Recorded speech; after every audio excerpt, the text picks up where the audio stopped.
Morning, students.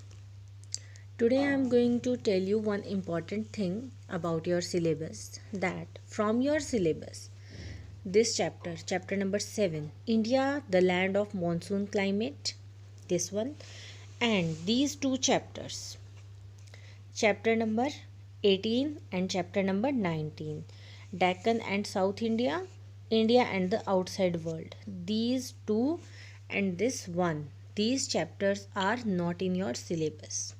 Okay, students, rest of the chapters are in your syllabus, and according to our syllabus आपके paper में ये सारी चीज़ें आती रहेंगी. ठीक है, कि कौन से चैप्टर डिलीट होंगे, कौन से नहीं होंगे. डिलीट मतलब पढ़े हैं हमने, पर कौन से आपके पेपर में आएंगे, कौन से नहीं आएंगे. बट ये चैप्टर 7 और ये 18 और 19 ये हम पढ़ेंगे ही नहीं. Okay students. So students, today we are going to start a new chapter, that is chapter number 6, India, my motherland. So students, from the chapter itself, it is quite clear that in this chapter we are going to study about our country, that is India. India, that is our motherland, where we live, where we get our life. India is our motherland. We also call it Bharat. So students, India has one other name also, that is Bharat. India is our motherland. Motherland means where we are born. ठीक है, that is our motherland. Ours is one of the oldest civilizations of the world. So students, our civilization means when we started having settled life. एक जगह पे रहना हमने जब शुरू कर दिया था. ठीक है, सो वो क्या है, वर्ल्ड में सबसे पुरानी सिविलाइजेशंस में से एक है. India is a vast country with an area of 3.28 million square kilometres. So students, India is a very large country, बहुत बड़ी. आप मैप में भी देखना और कंट्रीज से कंपेयर करके, India is a very large country. और उसका एरिया कितना है, 3.28 million square kilometres. India ranks 7th after Russia, Canada, China, USA, Brazil and Australia. According to area number 1 पे हमारे पास है रशिया. ठीक है, ये देखो, रशिया सबसे बड़ा है एरिया में. Then students, we have Canada, number 2 पे Canada. Then we have China, then we have USA, then we have Brazil, then we have Australia, and then at number 7 we have India. But students, it is remarkable है कि number 7 पे India है. देखो कितनी सारी countries हैं world की. Okay, then India, Pakistan, Bangladesh, Nepal and Bhutan together form a distinct geographical unit popularly known as the Indian subcontinent. So students, ये जो countries हैं हमारी neighboring countries हैं, इंडिया, पाकिस्तान, बांग्लादेश, नेपाल, भूटान, ये क्या हैं, इकट्ठे एक साथ जुड़ी हुई हैं और इनकी जो geographical conditions हैं वो सेम हैं, बाकी जगहों से अलग हैं. So that is why this unit means India, Pakistan, Bangladesh, Nepal and Bhutan, इनको हम इकट्ठे क्या बोल देते हैं, इंडियन सब कॉन्टिनेंट. कॉन्टिनेंट तो आपको पता है, बहुत बड़ा एरिया जिसमें डिफरेंट कंट्रीज होते हैं. सब कॉन्टिनेंट मीन्स कॉन्टिनेंट से छोटा एरिया.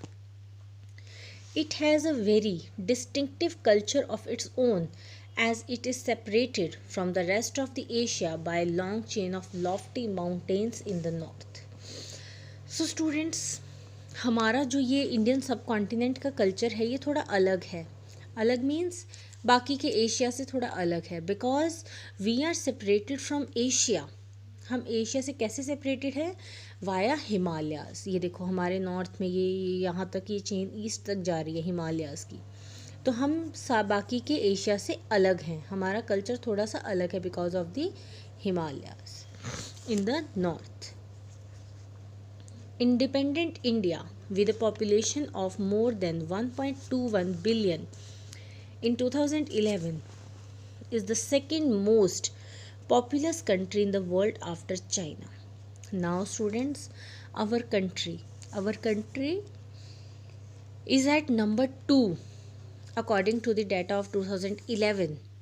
ठीक है, अब तो डाटा चेंज भी होता रहता है, बट हम आपकी बुक के 2011 के डाटा की बात कर रहे हैं. 1.21 बिलियन पॉपुलेशन थी और इंडिया क्या था, नंबर 2 पे था. Area wise it is on number 7 and population wise it is at number 2. India has remarkable cultural diversities where people follow different languages, religion and traditions. So students, हमारी जो country है, हमारी country इतनी बड़ी है, ठीक है, आप सबको पता है कि हमारा कल्चर भी बिल्कुल अलग अलग है. कल्चर अलग है, साउथ इंडिया का अलग है, वेस्ट का अलग, ईस्ट का अलग, सेंट्रल अलग, नॉर्थ का अलग, राइट. और उसके अलावा we use different languages, right. So many languages, आपको भी पता है. And even religions are there, traditions लोगों के अलग अलग है. Despite the regional diversities there is an underlying unity which is reflected in our common ways of living throughout the country. तो स्टूडेंट्स, इतनी रीजन्स मतलब थोड़ी थोड़ी जगह के बाद जो चेंजेस आ जाते हैं वो है रीजनल डाइवर्सिटीज़. इतनी डाइवर्सिटीज़ होने के बाद भी स्टिल वी आर वन. हमारा लाइफ का तरीका एक जैसा है, राइट. हमारे कल्चर थोड़े थोड़े अलग हैं बट फिर भी हम एक जैसे हैं. That is our unifying bond. Okay. So students, today up to here only we will study. Fine. आपने क्या करना है, देखो यहाँ पे हमने ये बात की थी at number 7. You are supposed to go through this world map. That is it true? देखो सबसे बड़ा रशिया है, फिर कनाडा है, right. Fine. Then we have China, USA, Brazil, सबको देखना है ऐसे. ठीक है, ये चीज़ आपने याद रखनी है अपने माइंड में. और आपके पास क्या याद रखने के लिए है, ये अदर नेम ऑल्सो, एरिया आप याद रखोगे, ठीक है. और इंडियन सब कॉन्टिनेंट किसको कहा जाता है. देखो so many questions are there from this 1 to 3 paragraphs, है ना. तो आपको कितनी चीज़ें इसमें से याद रखनी है, राइट. देखो 3 things here, then 4th Indian subcontinent, right.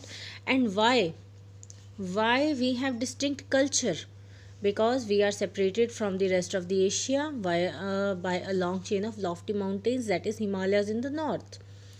Then students, एक और question यहाँ पे है. Fine. So many things are there to remember. So students, up to here only we will study today. I hope you are well prepared for your examination. जब भी आपकी announcement होगी, जब भी कोई notice आएगा, so examinations will be there. Till then prepare for your examination. Syllabus आपका वही है जो सिलेबस आपको पहले बताया था. Don't get confused in the syllabus. उसी सिलेबस के बेस पे एग्ज़ाम होगा. ये तो हमने अब आपकी स्टडीज़ कंटिन्यू करनी है, right. Thank you students, have a nice day.